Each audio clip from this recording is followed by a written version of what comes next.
Hello everybody, we're back. Me and Knox, we have done quite a bit lately, and we thought we probably ought to show you before we get too far along. So, we do have the doors, the fenders, the deck lid, the hood, everything on it that we can bolt on it with the stand being here. And what we've done is we've used a piece of 3/16 stock to gap our doors and our fenders and everything. Show them how we got that set. We've got it all set where everything slides through. We got our gaps even, ready to start doing our skim coating, which you can see we've started doing our skim coating. And we also, I want to show you here, you can see we use 70 quarter panels. We like lights. So we also come to the front, and I put a front marker light in it out of a 71 Dart Demon. They resemble each other really, really close, so we thought that that would work out real good instead of using the 70 front light. And it's a different fender. So,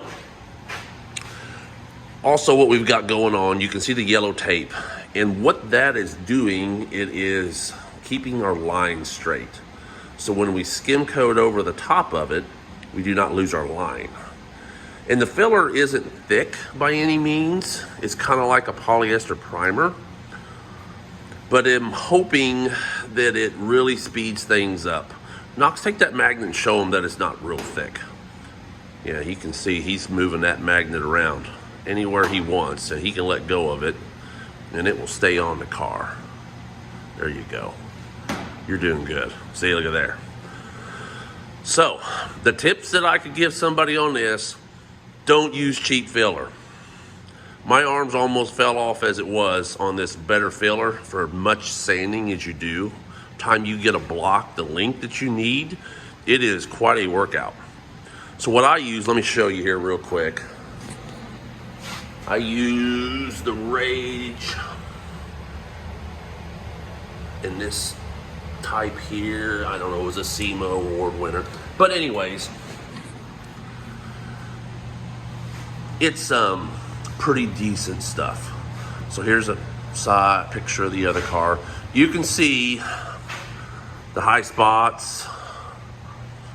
And once we hit high spots, we stop sanding.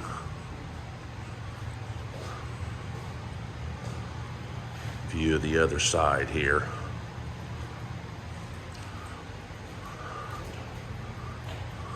There's the hood.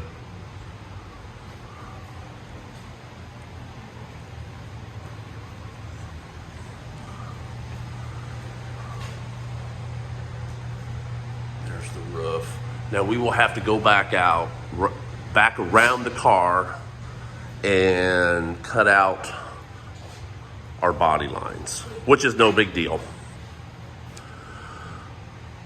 And I'm gonna show you how I went about skim coating this thing. I've got some new tools I've never used and they work out pretty good.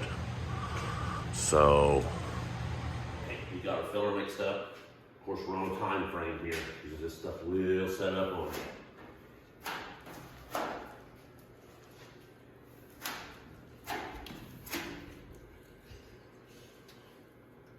You can see my old buddy Jake. He hadn't learned the sands yet, but I'm kind of hoping to eventually figure it out. Yeah, right, Jake.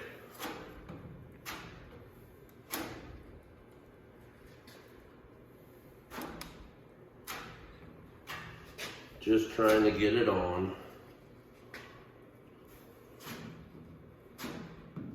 as even as I can, because the evener you can get it on,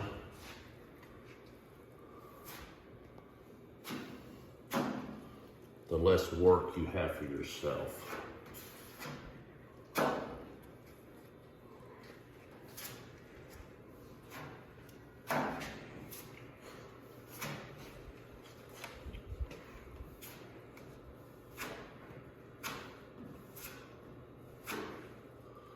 I'm gonna come up to this line and I don't worry about going back to what I was saying. I'll have to come back and trim it out. because I want to be able to run that paddle over the top and just get out your little imperfections.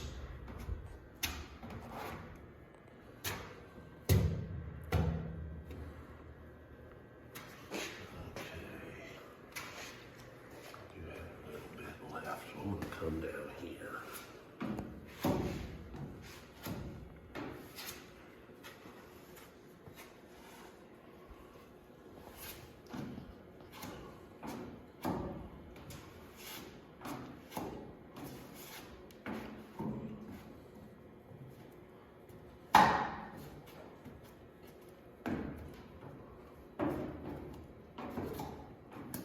Now,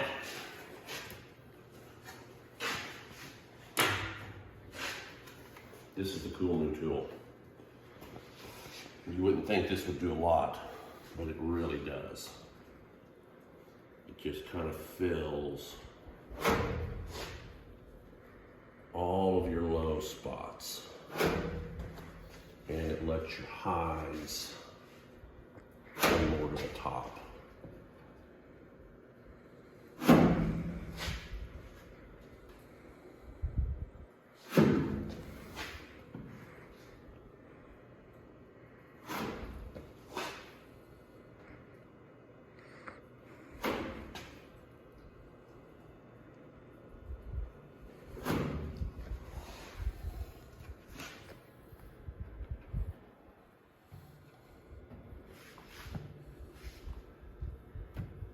Some of the spots are kind of tricky to get into.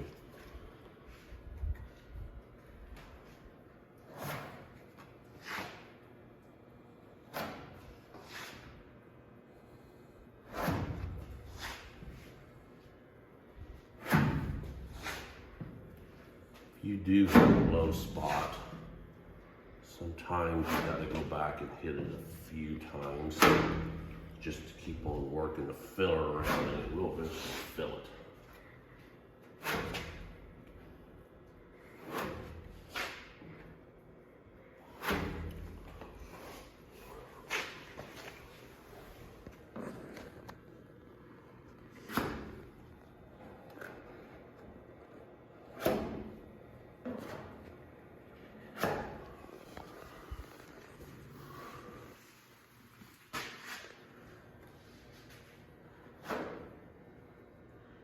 There's a point that it kind of starts hardening up, and then you kind of create a mess. So that's when you quit.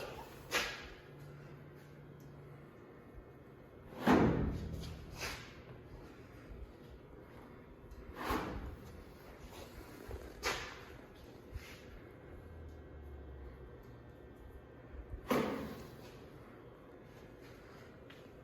right, so it's just now starting to get to that point. So now,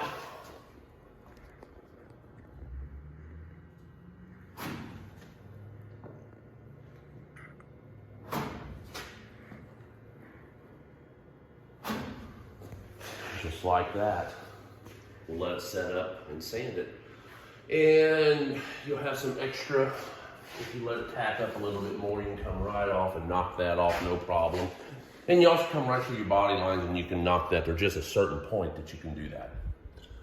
But other than that, probably our next video will be just as we have the whole thing skim coated and right when we start with our super build primer. And we'll see you later.